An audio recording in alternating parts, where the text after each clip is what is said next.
So as many of you guys know, progressive and member of the squad Rashida Tlaib is currently in a bit of a tough re-election matchup right now with Brenda Jones. Now, breaking news right now out of the Intercept, Brenda Jones has just now been found here that she took illegal campaign cash contributions from donors who were doing business with the city of Detroit. So let's go through this. Now, this was during her 2017 re-election bid to the city council. So you can see here, during her 2017 bid for re-election to the city council, Jones accepted $5,500 in campaign contributions from then First Independence Bank Chair and CEO Barry Clay, and in addition, another $4,000 in campaign contributions from First Independence Bank Board member Douglas Diggs.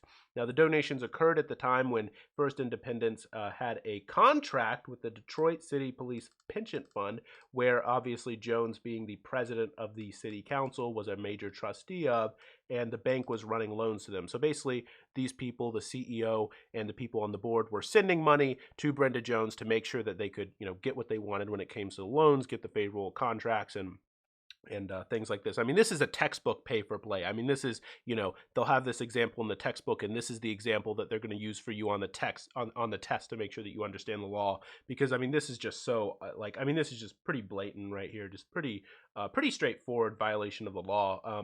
You can see here, the state rules cap campaign contributions from senior leadership of contractors with public pensions funds at $350 per election, and which is a total of $700 if you include the primary and the general. So you can see here, obviously, $5,500 is just a little bit more than $700, and same here with $4,000. So just here you can see a sort of law professor talking a little bit about here. The conduct certainly looks to me like it is in violation of the relevant law, said Duke law professor James Cox, who is a sort of specialist in studying ethics and pay-for-play issues. It strikes me as pretty blatant. So yeah, I mean, this is pretty straightforward. I mean, I've even studied a little bit of this myself. I mean, this is definitely like the kind of thing that's just like in a test.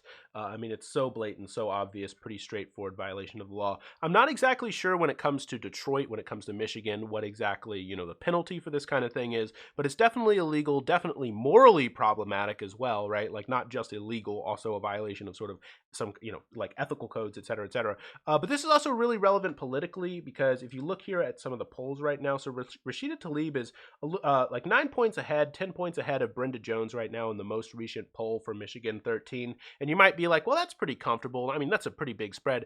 But if you actually look here at the article posted, it's really here that Rashida Tlaib's lead here has shrunk 28 points from the prior poll. Now, this isn't too surprising because last time around, Rashida Tlaib won very closely. It was only by 900 votes because Brenda Jones at the time was the incumbent. She was sort of filling out the rest of, she was, sort of elected during a special election and was filling out the rest of the prior person's term. And so she had never it was her first time being reelected, and she was never like sort of elected to serve a full-time term, and Brenda Jones got taken down by Rashida Tlaib, but it was a pretty close election, and it looks like it's probably going to be a pretty close election this time around. So if you are interested in donating to Rashida Tlaib's campaign, make sure to do that. That's definitely something that she needs it, right? It's going to be a close election, going to be a close race, and you can see there Brenda Jones coming out just now, breaking news, Brenda Jones taking illegal campaign contributions back in 2017. Hopefully she's still not doing that stuff, but you never know, right? Is she still taking that kind of money? You don't know, but we know that she was in the past. So anyway, just wanted to update you guys on that breaking news. So if you like the video, I'd really appreciate it if you hit the like button and consider subscribing. Thanks.